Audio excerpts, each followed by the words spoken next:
Hello students, कैसे हो। तो आज हम क्लास 6 की सामाजिक अध्ययन का भूगोल उप विषय का पाठ नंबर 8 पढ़ेंगे, जो कि है भारत, जलवायु, वनस्पति तथा वन्य प्राणी। प्यारे बच्चों, ये जो हमारा चैप्टर है इसको हम पार्ट 1 में ही पढ़ लेंगे और दूसरे पार्ट में जो इसके अभ्यास के प्रश्न हैं उनको करेंगे और उनको हम समझेंगे। तो हम जो है अपने पाठ को उसको पढ़ना शुरू करते हैं। तो ये हमारा टॉपिक है भारत। भारत हमारा देश है जिसकी हम जलवायु के बारे में पढ़ेंगे कि किस जगह में कौन सी जलवायु है। वनस्पति में आगे पेड़ पौधे और वन्य प्राणी आगे आपके वन्य जीव। तो इस पाठ को हम पढ़ना शुरू करते हैं।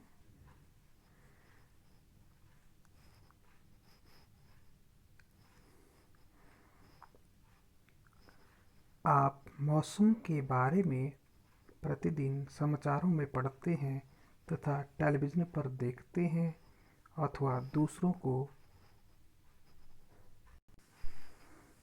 इस संबंध में बातें करते भी हैं और सुनते भी हैं।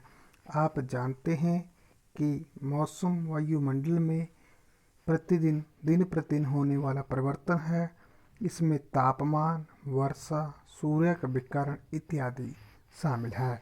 उदाहरण के लिए मौसम कभी गर्म भी हो सकता है और कभी ठंडा भी हो सकता है। आजकल प्यारे बच्चों, मौसम आपका ठंडा है।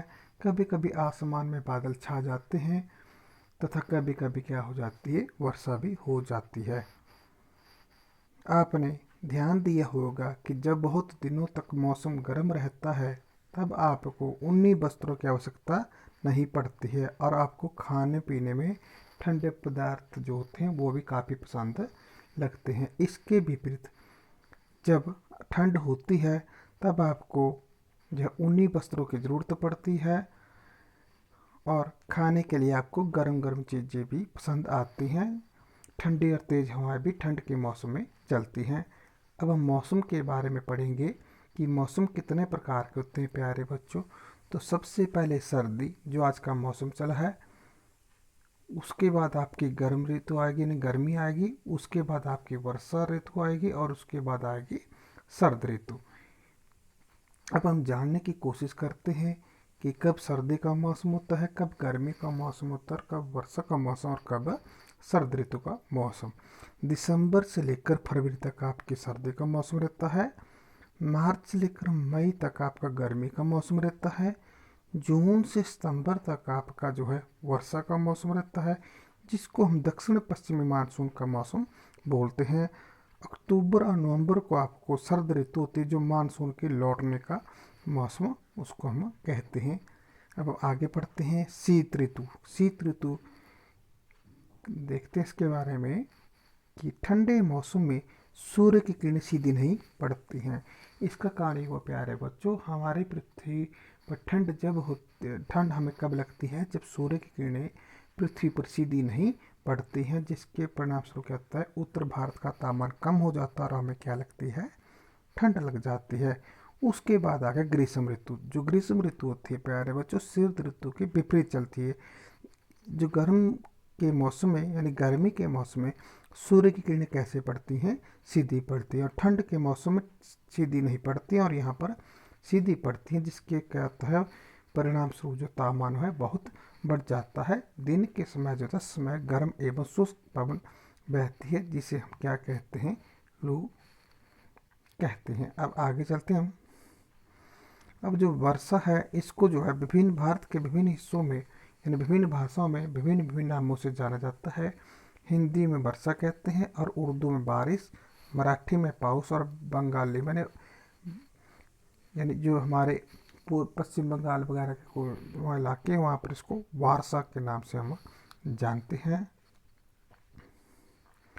अब आ गया दक्षिण पश्चिम मानसून, यानी वर्षा का मानसून। वर्षा कैसे आती है, ये मानसून के आने का और आगे बढ़ने का मौसम होता है। इसमें पवन बंगाल की खाड़ी तथा अरब सागर से स्थल की ओर बहती है। वे अपने साथ नमी लाती हैं। जब ये पवनें पहाड़ों से टकराती हैं तो वर्षा आती है। प्यारे बच्चों, मैंने आपको मानचित्र में बताया था कि कहाँ पे आपका अरब सागर है, कहाँ पर आपकी बंगाल की खाड़ी है, ये आपकी पूर्व दिशा, यहाँ पर आपकी बंगाल की खाड़ी है।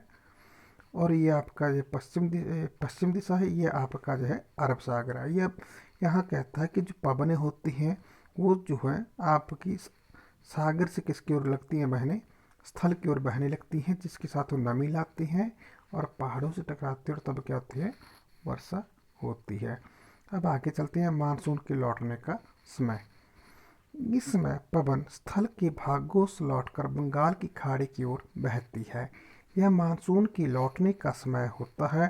भारत के दक्षिणी भाग विशेषकर तमिलनाडु तक आंध्र प्रदेश में इस समय में क्या होता है, बारिश होती है। किसी स्थान पर अनेक वर्षों में मापी गई मौसम की औसत दशा को हम क्या कहते हैं, जलवायु कहते हैं। भारत की जलवायु को मोटे तौर पर मानसूनी जलवायु कहा जाता है। मानसून शब्द अरबी भाषा के मौसम से लिया गया है, जिसका अर्थ होता है मौसम। भारत की स्थिति उष्ण कटिबंध में होने के कारण अधिकतर वर्षा मानसूनी पवन से होती है। भारत में कृषि वर्षा पर निर्भर करती है।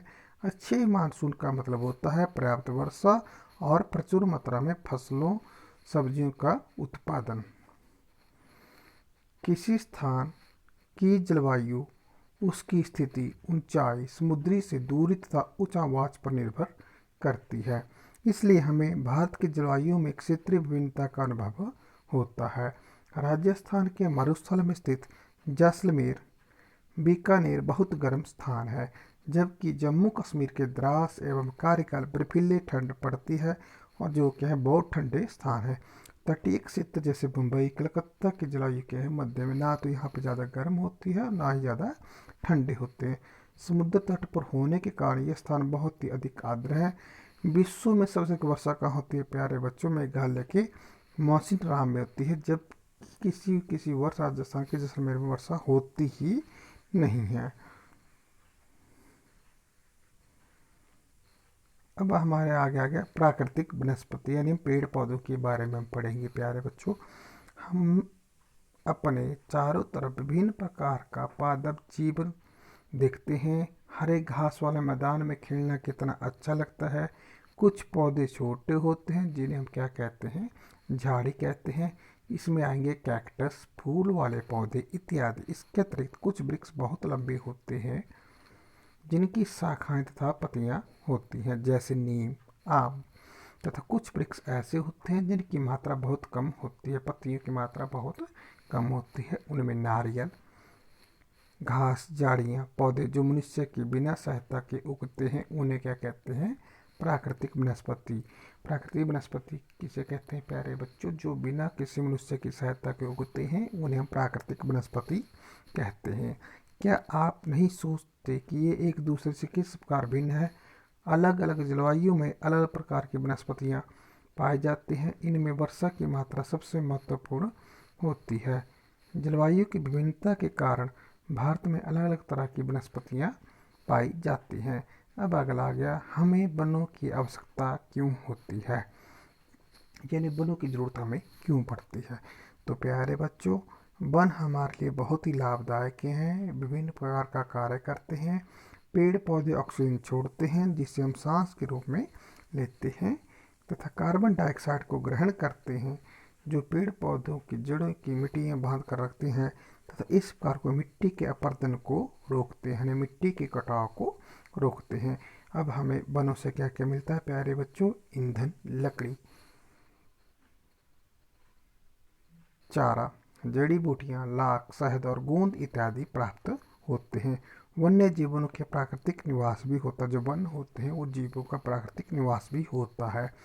पेड़ों की कटाई के कारण प्राकृतिक वनस्पतियाँ क्या हो गई हैं, समाप्त हो गई हैं। हमें क्या करना चाहिए प्यारे बच्चों, अपने आसपास पेड़ पौधे लगाने चाहिए, और जो पेड़ बचे हैं उनकी रक्षा भी करनी चाहिए।